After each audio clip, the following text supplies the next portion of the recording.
It's a pleasure to have you here. We are streaming live from our studios in Kokomlemle on DSTV channel 421, Go TV channel 144, and around the world at myjoyonline.com. The details now. Health facilities in the country, especially in the Greater Accra region, have been struggling to save lives because there is no blood at critical times. That's according to the Ghana Health Service, which says health workers are heartbroken when they see patients who could have survived die due to blood shortage. Data from the 2020 maternal death causes indicate about 44% of maternal deaths were due to obstetric hemorrhage. This means about 5 out of every 10 maternal deaths could be prevented if there's sufficient blood at any given time. Well, I was at the Accra Regional Hospital Blood Bank. Watch this. Thank you very much. Indeed, as you said, this is a very unfortunate situation that mothers go through. I always say that of all the things that women go through in motherhood, at the point of delivery, that is the most difficult and the most painful part of the entire motherhood process. And to add injury to insult, there are some women at the point of delivery, after they have delivered, then they begin to bleed and bleed and bleed. The medical system has medications and procedures that we do to stop the bleeding. However, there are some of the women who do not respond properly to these medical procedures. So they bleed and bleed. Sometimes we have to then go to theater and remove their womb, assuming she came for the first child, and then you have to remove the womb. And then imagine what this woman will go through. And sometimes you do all these things, and the woman may still lose her life because you did not have adequate pint of blood in your blood bank. I have been to conferences where people come to present their experiences, and they say that this woman's life was saved with 40 pints of blood. But oftentimes, we don't have that amount of blood to give to one person. We may have about 40 pints of blood, but maybe for the whole hospital, all the patients who are coming to this hospital have to share in that. But in some other areas, there are adequate amounts that any pint of blood that you need to save a person is available. And so in those countries, death because of hemorrhage for a woman is very minimal. You know? So that is the kind of situation that we are also in. Now, if it should be the issue of blood, we should have enough of it so that we can save the lives of mothers in this country. Doc, we'll talk a lot more about all the issues and challenges surrounding this effort to save lives, especially that of mothers. Yeah. But one of the hindrances is fear and myths, and people think this whole thing is shrouded in some mystery. So I'd like you to just take us through the process of blood donation so that for people who think this is a mysterious thing, it will just allay their fears. Thank you very much. Yes, it's unfortunate that people fear blood donation, you know, but the fact of the matter is that it's a very simple procedure. The fact of the matter is that at any point in time, the average healthy person has enough blood to be able to give out a pint at a time. And an individual can donate about 2 to 3 times, sometimes 4 times in a year. Do you see? And the procedure itself, when you go in, you will see some of the videos. The procedure is a very simple procedure. A blood vessel is identified, a major blood vessel is identified, a needle is stuck into it, and then the blood just flows. And once the blood is flowing, you will not even know anything is happening. Some people also fear that if the blood is taken, I might be diagnosed as HIV. And I want to assure the public, per national protocol, we don't do HIV tests before the blood is taken. All that we do is that the blood samples are taken, we put codes on them, and then later on, some of these tests are done. Unless, of course, the person himself requests from the staff that he wants to know his HIV status. If you do not want to know, nobody is going to do any HIV test and then inform you that this and that is the issue. However, those tests will definitely be done on the blood sample. Those samples that we feel are contaminated will be discarded. So that is the process. Okay. So it's completely safe, and I would like to take you into the room so that you see it for yourself. Definitely. Yeah.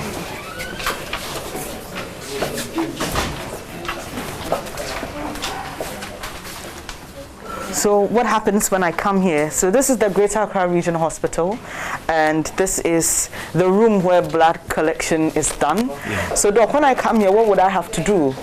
When you come with an intention to donate blood, it does not mean that automatically you will be made to donate the blood. Okay. First of all, there is a checklist that you'll be run through, and when they find that you are eligible, then they will then prepare you.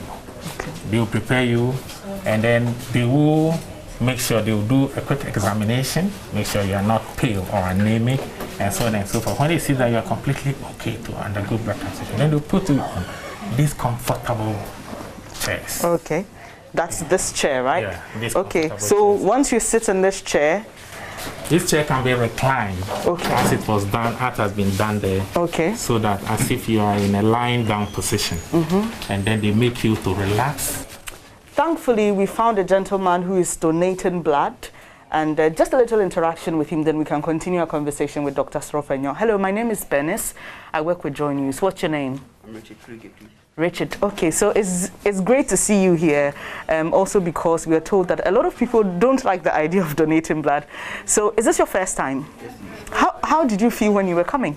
Can you speak up a little? yes, to be honest with you, coming here this afternoon, I was really anxious because it was my first time. They usually donate blood back in school, but then I was not really a fan because of the stories I used to hear about it, so I was really scared. But then when I got here and then I was prepared for the donation, as I started, I realized it's way painless than they say it is. They just say it's painless, but then when you come sit here, you realize there's no actual pain. And this being my first time, like, I'll encourage you to just come donate more than because there's no pain at all, as you can see. So, yeah, you look very relaxed. So, did you have to come and do this for a relative or a friend, or you just walked in to donate blood? Yes, I had to do this for a relative, actually. Okay. My older sister is pregnant and then she needs blood. Oh, wow, she's pregnant. So, has she already given birth? She's yet to give birth. Okay. Oh, that's very nice of you. Thank you so much for doing this to save a life. So you've just heard his story. He says, look, I was anxious, but it's not what you really think it is. So for all of you who have all those funny ideas, I hope this settles you and gives you the courage to come. The Greater Accra Regional Hospital is ever ready to welcome you. Dr. Srofenyo will be glad if you come around to donate blood. So, Doc, let's continue our conversation, because when I read the release from the hospital about 44% of women who died last year could have been saved if there was blood, I began to wonder, okay, so why don't we do it like we do for surgeries, where, you could take the blood ahead of the surgery in case of any eventualities, then you know that you have blood ready to save. Is that what happens, or sometimes it's difficult to predict it? Yes, so because it is difficult to predict who will deliver and bleed, what we do is that once you are pregnant and you come to our hospital to book, we encourage you to inform your family members to come and donate blood for you ahead of time. And when the blood is donated for you, you'll be given a sheet which will be added to your antenatal booklet. So when you come in labor, then the information is there that you have donated 1 or 2 pints of blood. However, we are a referral hospital. There are people who attend antenatal clinic at various places. During labor, they are bleeding. They may have delivered bleeding, or during labor, there is a complication for which they are referred to the regional hospital. When they come here, they have not donated any blood, but they may have a complication that needs blood transfusion.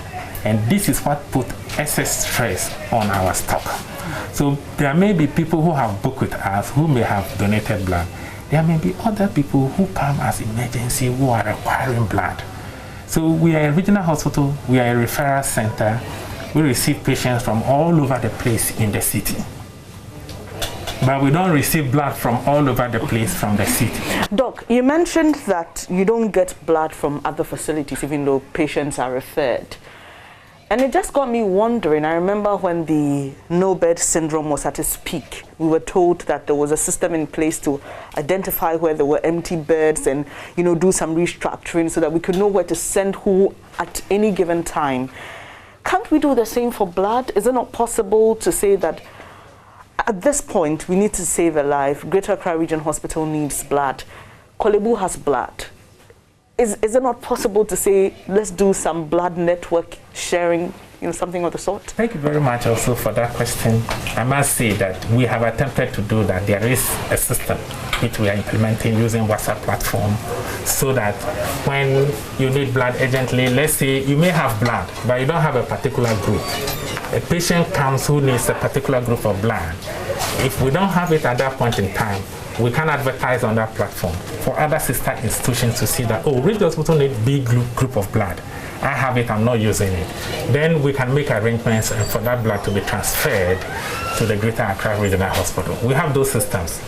But the fact generally is that no hospital has enough blood because we have not done adequate blood campaign. Until now, we have not been carrying out adequate blood campaign to bring the issue. In some countries, even in marketplaces, there are donation centers. So when you go to the supermarket and you feel like, oh, today you want to donate, but you can just have the opportunity to donate. But we have not been aggressive enough. And that is why we want to now count this aggressive and want to make this a year-long discussion. It's for it to become a topical issue. Seeing is believing. So I'd like you to show us exactly the state of the blood bank and give people reason to join this program, which is actually on the 14th of this month and is closely linked to Mother's Day. Ridge Hospital says, you know what, if there's one way we could commemorate the day, it will be to save lives. So Doc, please take us to the blood bank. Okay, so Mr. Asante will lead us. All right. Okay. No, we'd like to see, can you hold on? Yeah. So we'd like to see. All right, so this is actually a restricted area, but we are being given access, thankfully. So you're welcome. All right. Thank you. So Doc, once the blood is taken, what happens next? Okay. So you can see there are several machines, blood bank machines that are working. Okay. The first thing that is done when the blood is taken is that the blood, can you hear me? Yes. The first thing that happens when the blood is taken is that the blood is stored. It's stored away. Then samples of the blood are taken because So can you show us where it's stored? Okay.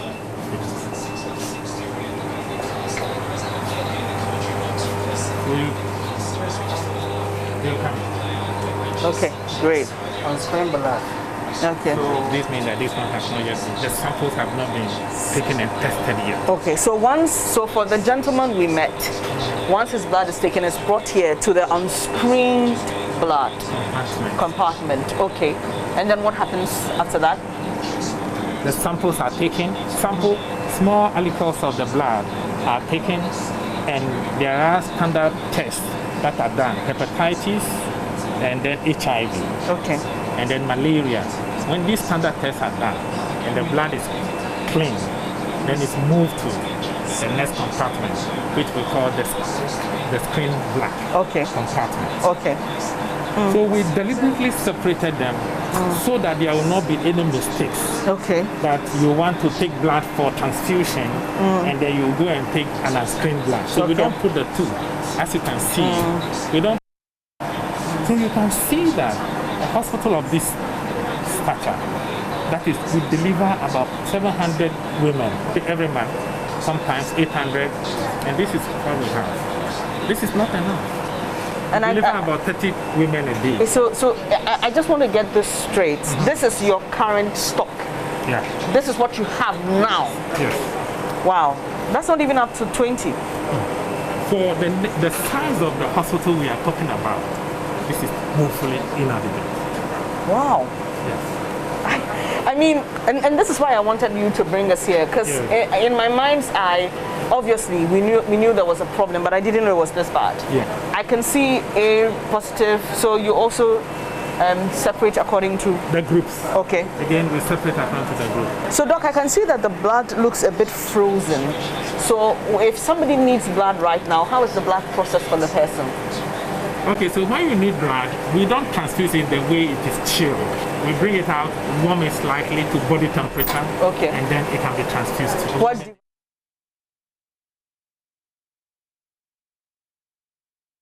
So on the 14th of this month, kindly make your way to the Greater Accra Regional Hospital. Help save a mother's life so that we can change the story. Still on health, Ghana has begun preparations to administer the second doses of COVID-19 vaccines to persons who took their first AstraZeneca jabs in March.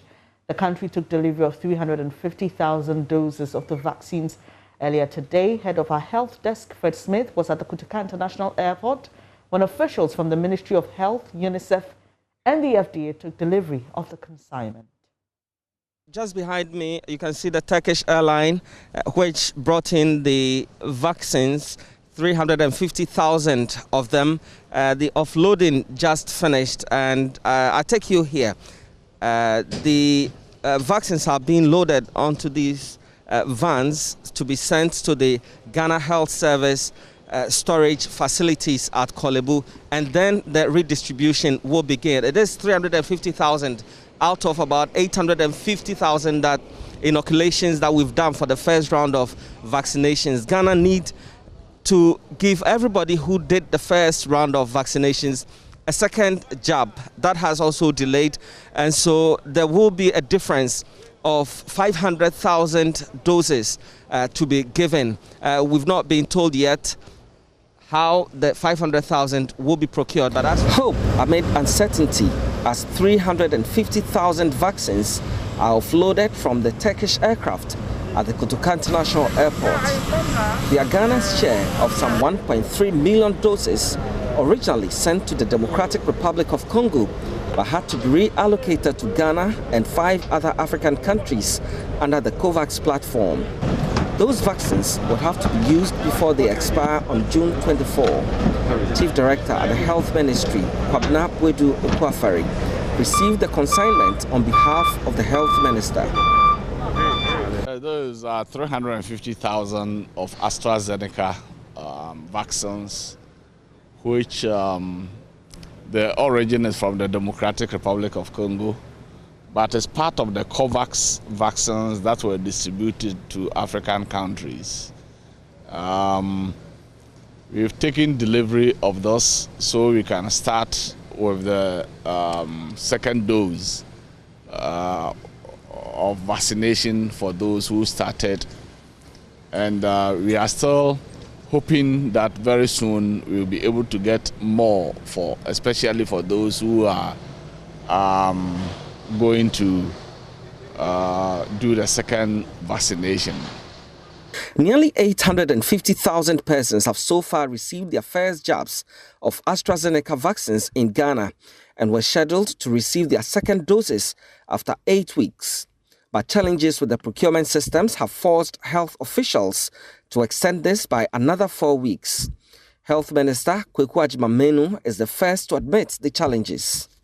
We have faced challenges with vaccine availability and payment structures and things like that. It is a difficult challenge.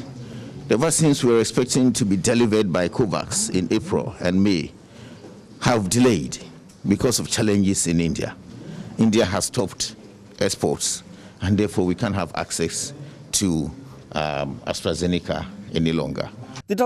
As officials prepare to start the second round of inoculations, it is still unclear which of the 850,000 persons who took the first jabs will get to take the second. Kwabena Boadu Okwafari is hopeful the country can bring in more AstraZeneca doses to cover all those who've taken their first jabs.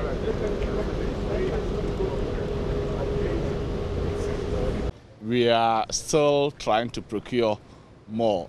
The issue is that now, the supply condition in the world has changed. The vaccine market has become very tight. India, that is actually producing most of the AstraZeneca vaccines, are in a very dire situation, and therefore most of the exports from India have ceased. But we're still hoping that the COVAX platform will be able to give us some more. We are still engaging with them, and we believe that they will be able to give us what we require. Not only COVAX, but we are trying all over. We are in touch with the UK, we are in touch with the manufacturers themselves, and we hope that we'll be able to get the amount required to be able to do the second vaccine. Ghana plans to vaccinate 20 million of its 31 million population by end of the year to achieve herd immunity. It's unclear if this plan is still on course following the difficulties suffered by the procurement systems. Fred Smith, JoyNews. But Spikey, what else have you got for us? So if you're on Twitter and you have an account and you have a lot of followers and people, a lot of people enjoy your content, well, Twitter is launching something called a tip jar. So you know how you go to your coffee shop and your barista serves you a very good, cup of coffee. You can put something in there for them.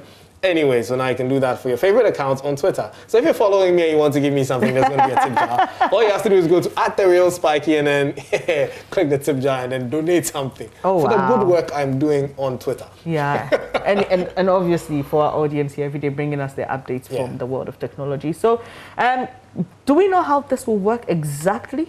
Well, as with other sites that do these things, you click on it, you are given an opportunity to enter your card details, your debit card details, or your credit card, depending on which part of the world you are. And then you choose an amount that you want to donate to that person. Twitter coming to Ghana, we're hoping that there'll be implementation of Momo payment system and something like that, because in Ghana, not a lot of people have cards, and not a lot of people are banked. We have a lot of unbanked in our society. So. But almost everyone has a mobile money wallet of some sort. So that would be a great addition to see. And we hope that Twitter being in Ghana would consider that. And I'm sure a lot of people will start, what can I be doing on Twitter? Thinking of what channel can I create, what account can I create, just to earn some money. All right, what else? So IBM says it's created the world's smallest and most powerful chip. Now that's interesting. When people hear small, they don't exactly think powerful. But in computers, the smaller a processor gets, the more powerful it is. So right now, the phone I'm using, which is the S21, is using a 5 nanometer chip. You have some computers using a 10 nanometer chip, a 7 nanometer chip, and now IBM has created a 2 nanometer chip. Now that is as small as your thumbnail, your fingernail. And it has billions of transistors. So the smaller it gets, the more transistors they're able to put on the chip. And the more transistors there are there, the more efficient That's weird. The smaller it is, the more transistors. But the larger, the fewer. The larger, well, you can put more in a larger, but it's not as efficient, So that big die that you saw over there was a lot of chips. So let's bring it down to practical terms. What does this mean for devices that we own? Now that's brilliant, because imagine when we were growing up, smartphones were mobile phones. Let me not say smartphones. Mobile phones were bigger. Those used bigger chips. Computers were bigger. If you see the Pentium 2 processor, it was huge. Now you see a Core i9 processor and it's that tiny. That goes to say that it's getting smaller. So that means you can pack more power in a smaller device. So imagine that you're going to have to do some work and you need back then you needed so many computers. Now just one computer could do the job of about 6 from about 10 years ago. So, and it also means that we can have more Internet of Things devices. So a 2 nanometer chip could easily fit on a small camera. So your small camera could now be more powerful than the previous CCTV camera. You see those CCTV cameras, they're big. Now you can have them smaller because there's no need for a larger chip, and it being smaller means that it doesn't require as much cooling. That means that the components are smaller. And so you can fit it into anything. So your tabletop fridge can now be smart. Your TV could be smarter. Anything, even your smartwatch could get smarter because now you're using a smaller chip.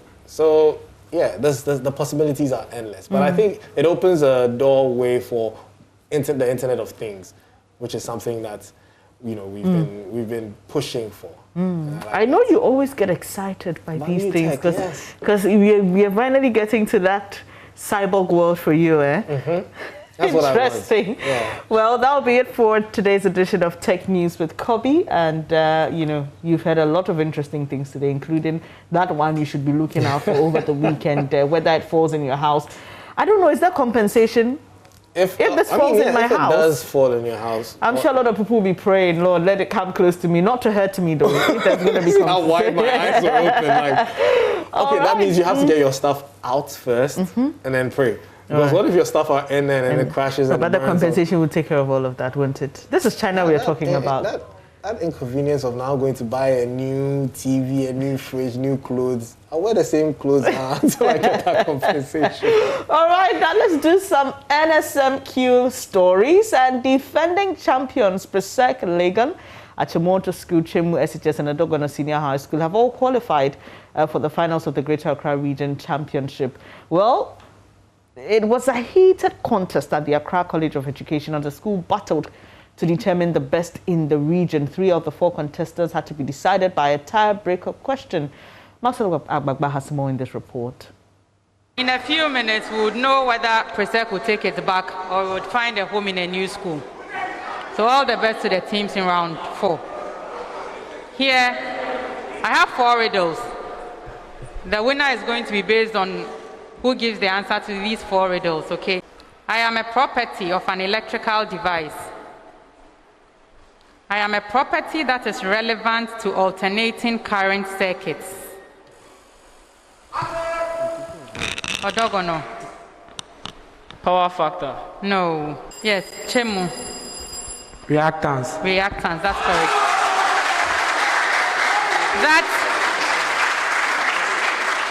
That came on the 4th clue, 3 points. Next riddle. I am one of the 4 basic types of animal tissues. I develop from the mesoderm. I am found in between other tissues everywhere in the body, including Odogono. Connective tissue. That is correct.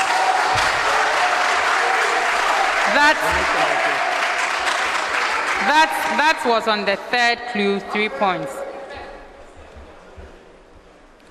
I am an element. I am usually obtained only by electrolysis. I am so reactive, I can attack precious metals such as gold and platinum if they are hot. According to Pauline's scale, I am the most electronegative element. Yes, Achimota. Fluorine. That is correct. That came on the 4th clue, 3 points. Our last riddle. I am a rate of change. I am a vector quantity. I am a rate of change of the displacement. Yes, Achimota. Velocity. Velocity, that is correct. That came on the 3rd clue, 3 points. That brings us to the end of round 4. The end of the 4th round. Here are the scores. Odogono Senior High School, 23 points. Chemu Senior High School, 30 points. Achimota School, 37 points.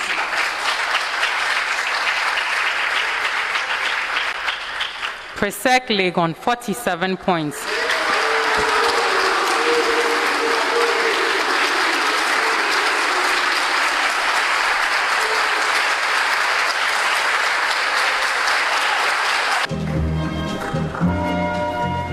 Thank you.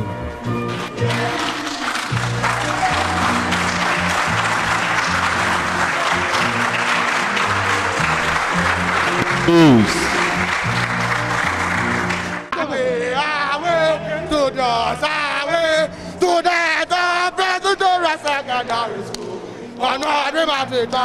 To victory, to victory, to victory.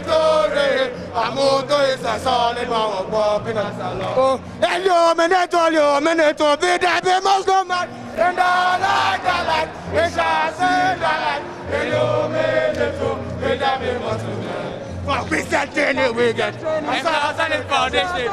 Today, God blesses in the future of our God. The Presec Legon, undisputed champions of the Greater Accra Regional Championship. Okay, blue. Great, fantastic. Tell me.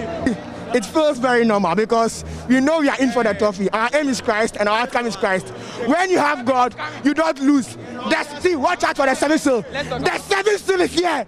The seventh seal is here. Okay, I can see that. Benjamin Nunu. Okay, Benjamin Nunu. A.K.A. Sapero. Okay, great. Talk to me. What is the feeling like for you guys? Oh, it's so great. We are so joyous today. Okay. God has been, mindful of us. He has once again handed over the trophy to us. Okay. Just as it happened last year, we are going to repeat the same feat. Okay. You know, we won the regional competition, and then we went ahead to win the national. It is the same story. Okay. The same story. So I told you last, if you remember, I told you last time that we were going to take. Yeah. Right from quarterfinal. It's the same story. So, what does this mean to you, teachers of Presec? Oh, it markets us a lot. It tells a lot of things about the caliber of teachers at Presec. This is an odd contestant. Kakpato. Yeah. Please, I'm doing well by God's grace. You won the national trophy for Presec last year. Yes, please. Our team won it last year. Well, which school are you now? I'm in Ashesi. Okay, great. How's it going there? It's going on well by the grace. And how are you enjoying the fame? Oh well, well it's quite. I don't know what to say. I'm enjoying it a bit. Yeah, a bit. Yeah. Let me talk to the gentleman who won this trophy. It's an amazing feeling. I think that it's a sign of greater things to come. Okay. That we are going to go bigger and then come stronger in the national science and math quiz. So what should we expect from you in the national competition? Improvements. Improvement. And taking the trophy again this year. Taking the trophy again, making it 7 for Presec. Yes, please. So what? Let's talk about 7? Yes. Agenda, let's talk about 7 has been launched. 7 is on the way. Thank you, gentlemen, and then congratulations. Remember that in 2020, they won the regional competition and then went ahead to win the national competition in October. Now, this year, 2021, they just won the regional competition, and they are saying that you're going to win the national competition, which will come up later in October. That makes them, right now, the undisputed winners when it comes to the regional championship of the National Science and Math Quiz, and then the national competition as well. The regional championship started sometime in 2019. The first school to win it is Achimota School. They won in 2019. Presec Legon won the regional competition in 2020, and then in 2021 they've won it again. So 2 times they've won the regional competition, and when it comes to the national competition, we know they won it for the 6th time, undisputed. But let's speak to some of the guys from Odogono. We did our best, like we were hoping for victory, like we did our best on the stage. There was just some simple mistakes that we have to work on for the nationals, and I hope we are going to get it to the finals. Okay. This year we are going to get into the finals. Oh, you get to the final of the national competition? We should expect that? Yes, please. With God, we are going to move through. With God, we are going to move through every stage of the NSMQ straight to the finals.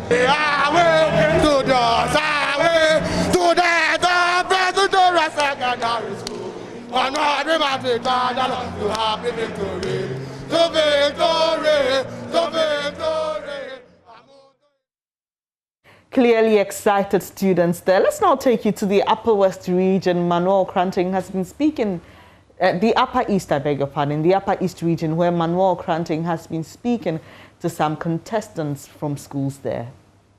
It's about to go down in the Upper East region. The regional championship is about to go down. Of course, quite a number of schools are competing for 6 slots allotted to this particular region. It was fireworks in the Upper West region, of course, 5 schools: St. Francis Xavier, St. Francis Girls of Assisi, Canton Senior High School, of course, Laura SHS, and then Jirapa SHS. All of these schools were able to, get a spot for themselves in the national tournament in the Upper East region, though. There are 6 spots What are we to expect? I'm going to engage some of the students who have already, arrived here to pick their thoughts on what they're expecting from their contestant and so on. But let me start off, of course, with the lady who will be at the center of all the engagement, Mrs. Gladys Ode Shringa. I like the Ode part.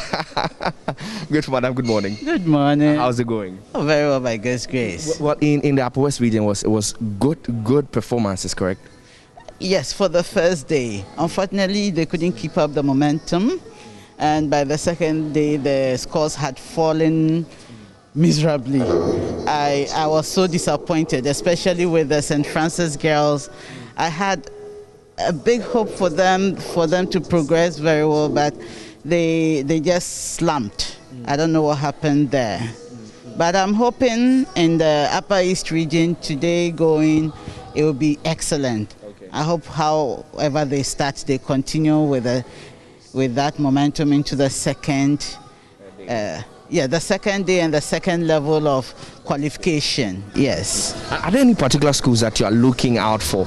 We know Sandema SHTS was in a national tournament about some 2 years ago and made a huge statement. Yes, they did very well. So I'm looking out for Sandema. I'm also hoping the Bolga girls will do well and come. I'm biased towards the girls' school.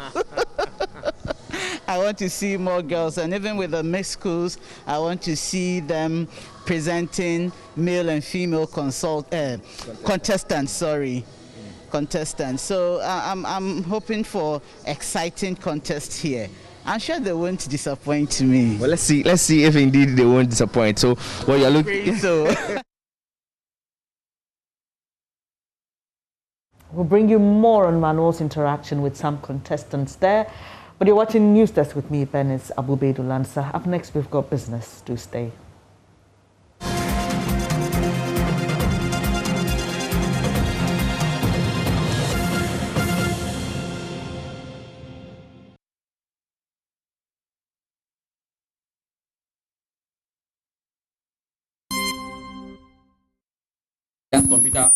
My name is Darrell Kwao. The timing of the introduction of petroleum levies is poor and may make post-COVID-19 recovery more difficult for individuals and businesses. That's according to the African Center for Energy Policy, ACEP.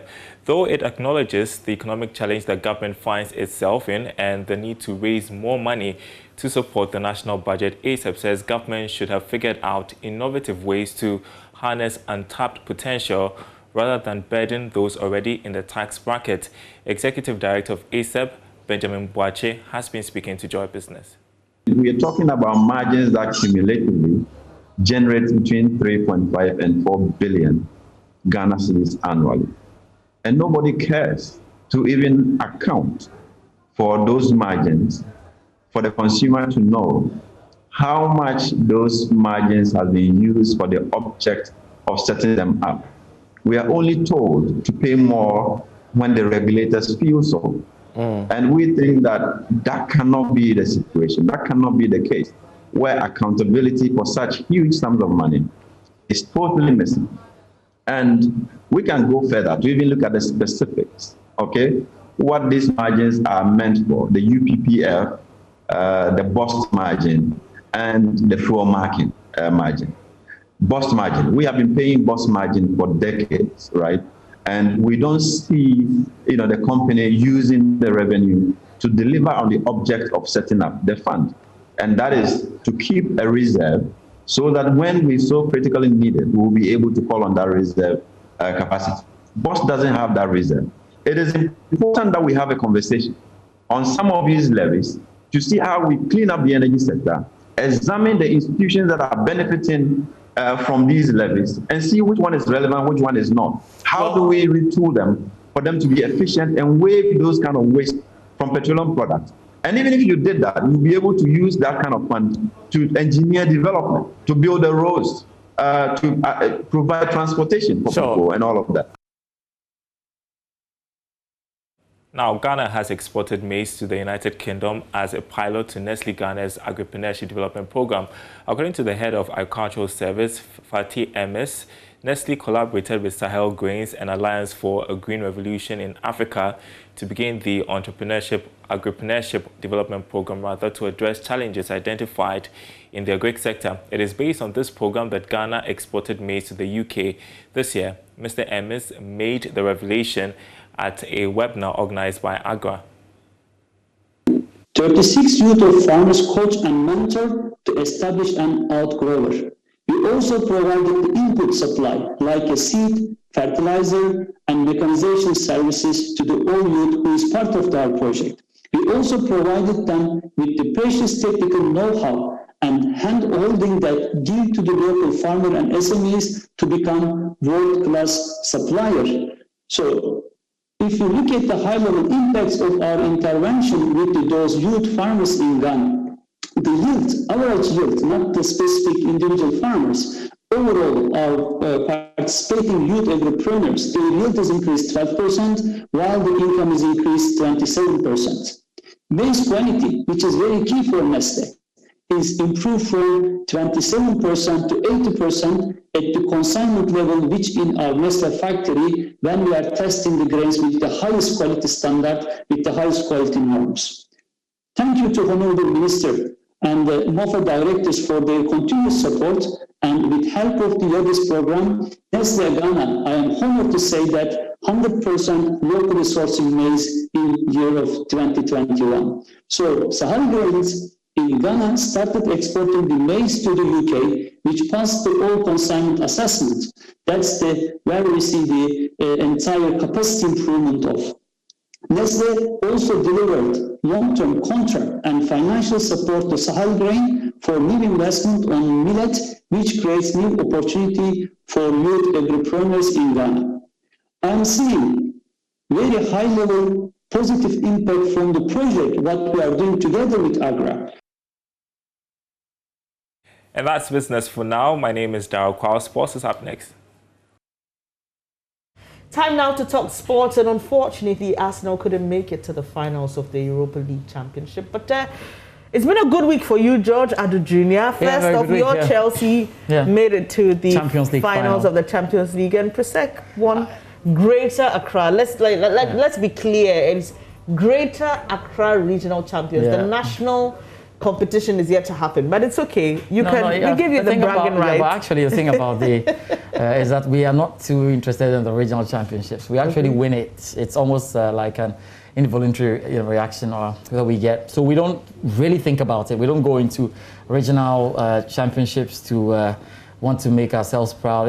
It's just a buy. It actually happens. That's why we're winning that. We are concerned more about the national, where we want to win 10 on a row before anyone gets to number 7. So you're blue through and through. That's just what we got. Don't be surprised. We'll sanction the boys. When you win regional championship, don't grant interviews because we don't really mind. George, please, let's talk sports now. Enough of the bragging. Okay, yes, that's good. So how Arsenal could not score a goal yesterday. They just needed a goal. They just needed a goal against Villarreal. A 1-0 result would have qualified them to the Europa League final. And now we're wondering which competition in Europe Arsenal can participate in next season, because they are not qualifying for the Champions League. That's a fact. They are now not qualifying in the Europa League. So perhaps the Super League was going to be the place where they will be, but even that's not possible as well. So Arsenal are left with just playing in the English Premier League. And this is happening for the first time in 25 years. So the questions have begun. Do they need to sack Mikel Arteta? I mean, that's the next question they're asking. Is the problem Mikel Arteta? Is it the players, underperforming? What exactly is the problem? So later on Touchline, we have a little discussion there. And I told you that we are worried about Arsenal because Thomas Partey is with Arsenal. And so we want to see Arsenal do well just because the Ghanaian is there as well. So I think it's a deeper discussion. But do you think they have to go towards looking at the coach? I'm not sure. I think Arteta as demonstrated in Chelsea's case that Lampard was premature for the job. I think Arteta has done a good job. You were the one who follows the sports news religiously. It's money to put the team together, but the results are not looking good. And at least you have to be in Europe. I mean, that is something that Jose Mourinho's AS Roma give them a tough time. Has Jose started work there? I mean, they're Villarreal. He hasn't started. He started. Villarreal rather. Yeah, Villarreal. So that's Unai Emery, the former coach. What? So this is it. They sacked Unai Emery for Arteta. Arteta is in, Unai Emery is in charge of VRL. Now. And VRL make it to the final at the expense of Arsenal. Okay, but was AS Roma playing a game yesterday or this AS week? Roma played against Manchester United. They won by 3-2, but because of the heavy first leg loss, they couldn't make it to the final. Yes, that is Mourinho's team, but he's going to start working after. After the preseason, when the new season begins, that's where he's going to get into. George, I know that there's a lot more to discuss, but help me understand how people badmouth Mourinho, but less than a month after he's sacked from one job, he gets another. He just seems to be so valuable. So the magic card in Europe is, if you have a good history when it comes to European competitions, you always get a job. Mourinho has won domestic titles everywhere he has been, in Portugal, in Italy, in Spain, and in England. He can't go wrong. You sacked him from Spurs. He was sacked from Spurs 6 days to a final. And if you look at the record of the Carabao Cup final, Jose Mourinho was there 4 times and won all. And he's the only guy who can take the trophy away from Pep Guardiola. So even at Spurs, he was going to win the trophy there. At Manchester United, when we said it was all bad, he won Europa League, he won a League Cup. You know what I'm saying? At Chelsea, he won a league again. He's won 3 times. So you don't like him, but he's still got a lot on his CV to tell the world that he can do it. He's won the Champions League twice. You know that with FC Porto and with Inter Milan. So what else do you want from a manager? Let's see if he can get the job done at Roma. All right, quickly in 30 seconds. Tell us what to look forward to. Good weekend. We'll start with the La Liga title race. I saw Gomez in his Barcelona jersey. It's good because there's a fight out there. It could be Barcelona, it could be Real Madrid, it could be Atletico Madrid. So all the games, we're keeping eyes on that. Then I'll tell you that in England, Manchester City could be crowned champions because we are having the first leg of the Champions League final when Manchester City play against Chelsea. You understand what I mean? They will play again on the 29th of May. And then we'll find out. Bayern Munich can also be crowned champions if they can win the game. Leipzig are right behind them. And then in France, there's a serious battle between Paris Saint-Germain and Lille. Aside that, if you love boxing, Alvarez is up. Canelo Alvarez is up against Saunders. We'll be discussing that. If you love your Formula One, we're going to Spain for the Spanish Grand Prix. And these are the games to look forward to. The big one, Manchester. And all the updates. And Ghana Premier League, of course. Yeah. All the updates on the sporting action will be on the Joy Sports page on myjoyonline.com. You can also get onto myjoyonline.com. You get entertainment news, business news, politics, everything news is there.